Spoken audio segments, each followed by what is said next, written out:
Suporter ng kandidato sa Lagayan Abra patay sa pamamaril at dahil umano sa away trapiko, pulis sa Marcos, Ilocos Norte pinagbabaril din patay. Nag-aalerto Marjorie Padua. Namatay isang pulis matapos pagbabarilin sa barangay Tabukbok, Marcos, Ilocos Norte. Nakilala ang biktima na si Police Corporal Wilbert Rarugal, 34 anyos, miyembro ng Ifugao Regional Mobile Force Battalion. Sakay ng kanyang tricycle ang biktima kabilang ang 4 pang kasama.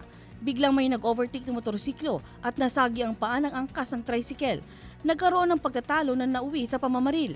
Tinamaan sa dibdib ang biktima mula sa caliber 9mm na baril. 13 basyo ng caliber 9mm ang na-recover sa crime scene. Wala naman pong nasaktang ibang tao, maliban lang po dito kaya Police Corporal Wilbert Rarugal na naka-assign po sa RMFB ng Cordillera. Naaresto ang isa sa mga suspect na si Jimmy Pablo, isang barangay chairman. Tinutugis sa isa pang suspect na maalyas na Anggalog. Maharap sa kaso ang mga suspect. Tinutukan ako sa malapit sa ambusay dito sa ilog sa ambusay ni Capo Evitan. Hindi mo kilala? Hindi siya. Kaya yung tinutukan ng baril. Patay rin ang 22 anyos ni si Judges Parado matapos siyang pagbabarilin sa barangay Culyago, Lagayan Abra. Sugatan ang kanyang pamangkin na si Leomar Santos, 19 anyos dahil din sa pamamaril. Hinampas din ng bote ng beer si Moises Salingbay kaya sugatan ang kanyang ulo.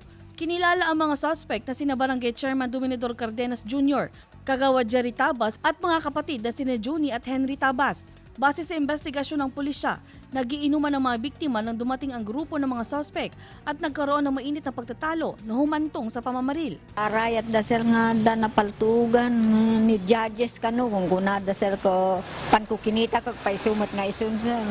Voluntaryong sumuko ang 3 suspect at itinanggi ang paratang. Gayunpaman, sinampahan pa rin sila ng kaso. Malinis po ang konsensya ko dahil hindi ko po magagawa dahil yung pamilya po na yon hindi po sila iba sa akin para na tunay na kaming magkakaibigan.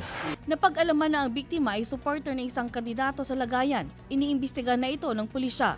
Ako si Marjorie Padua, naghahatid ng Balitang Amyanan.